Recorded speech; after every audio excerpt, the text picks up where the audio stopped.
अपना बिस्तर बांध के रात में क्यों भागे।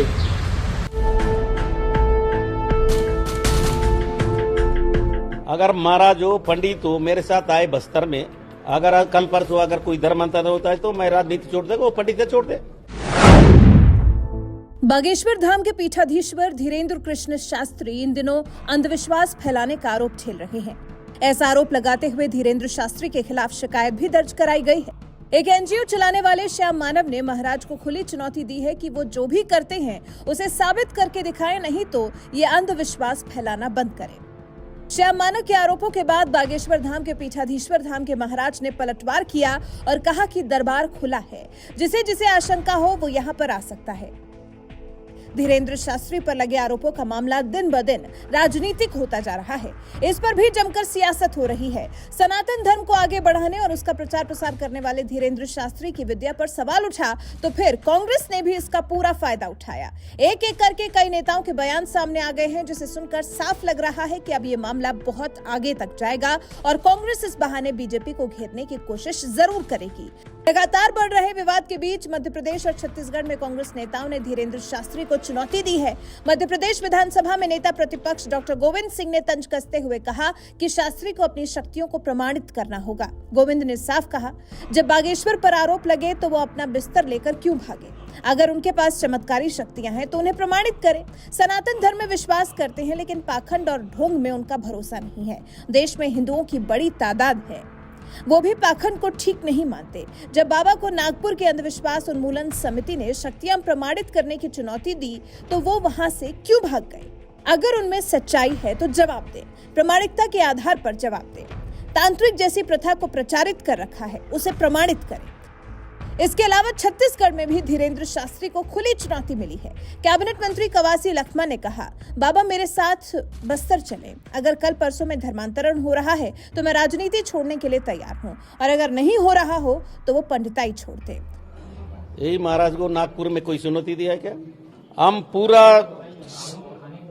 सत्य के साथ, कसम के साथ, अगर महाराज हो पंडित हो मेरे साथ आए बस्तर में, अगर कल परसों अगर कोई धर्मांतर होता है तो मैं राजनीति छोड़ देगा, वो पंडित छोड़ दे।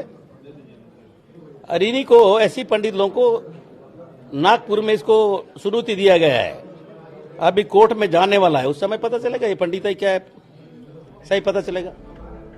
कवासी लखमा का ये बयान ऐसे वक्त में आया है जब कुछ वक्त पहले ही धीरेन्द्र शास्त्री ने एक प्रेस कॉन्फ्रेंस में धर्मांतरण को लेकर बयान दिया था। उन्होंने कहा था कि जहां जहां पर ऐसा हो रहा है वहां वहां पर वो राम कथा सुनाने जा रहे हैं। इसी को लेकर कवासी लखमा ने शास्त्री पर तंज कसा। बहरहाल ये विवाद दिन ब दिन गहराता जा रहा है। आपके हिसाब से कौन सही है और कौन गलत, कमेंट करके जरूर बताइएगा। जाते जाते आपको धीरेन्द्र शास्त्री और उन पर आरोप लगाने वाले श्याम मानव के बीच की जुबानी जंग दिखा। दिव्य दरबार 7-8 तारीख को हुआ। 8 तारीख के शाम को मैंने कंप्लेंट दायर की पुलिस के पास में। 9 तारीख को प्रेस कॉन्फ्रेंस ली। इस प्रेस कॉन्फ्रेंस में ये सब जानकारी दी और इसी के साथ में बाबा को आह्वान दिया। उनको कहा कि आपके जो दावे हैं, सीधे सीधे आप कहते हो कि लोगों के नाम आप बता सकते हो, उनके पिताजी का नाम बता सकते हो, उनकी उम्र बता सकते हो और उनके टेलीफोन नंबर बता सकते हो और घर की चीज़ें बता सकते हो। तो सीधा सीधा ये आह्वान उनको दिया कि हम ये आह्वान नागपुर के पत्रकारों के सामने कंडक्ट करेंगे। एक पंच कमेटी जो तटस्थ होगी उनके सामने ये कंडक्ट किया जाएगा।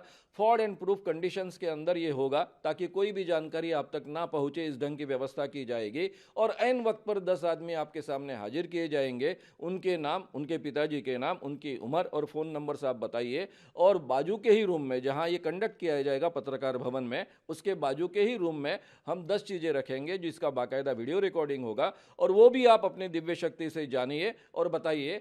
2 बार ये कंडक्ट किया जाएगा क्योंकि पहली बार गलती हो सकती है, इसलिए रिपीटेशन की आवश्यकता है। और दिव्य शक्ति तो आप बार बार रोज उसका उपयोग करते हो, इसलिए आपको कोई प्रॉब्लम नहीं होना चाहिए।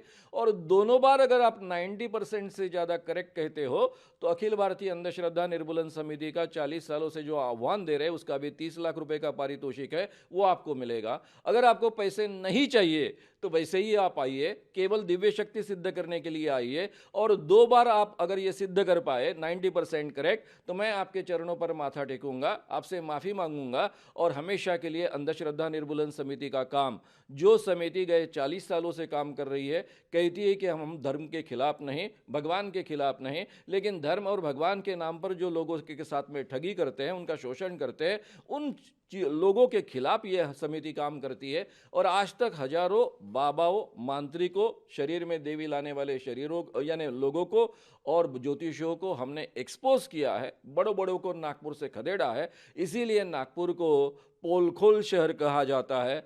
ये समिति हम बंद कर देंगे, माफ़ी भी मांगूंगा और समिति भी बंद करूंगा, ये जाहिर तरीके से कहा है।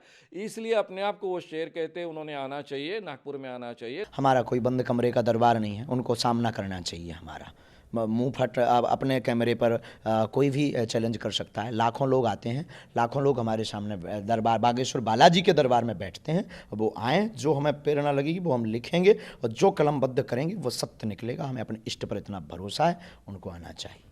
8 तारीख को पहले बाकी जो वीडियोस उपलब्ध है उसके आधार पर, और 10 तारीख को नागपुर में जो उनके दरबार भरे और प्रेत दरबार भरे, उनके वीडियोस के आधार पर ये शिकायतें की है।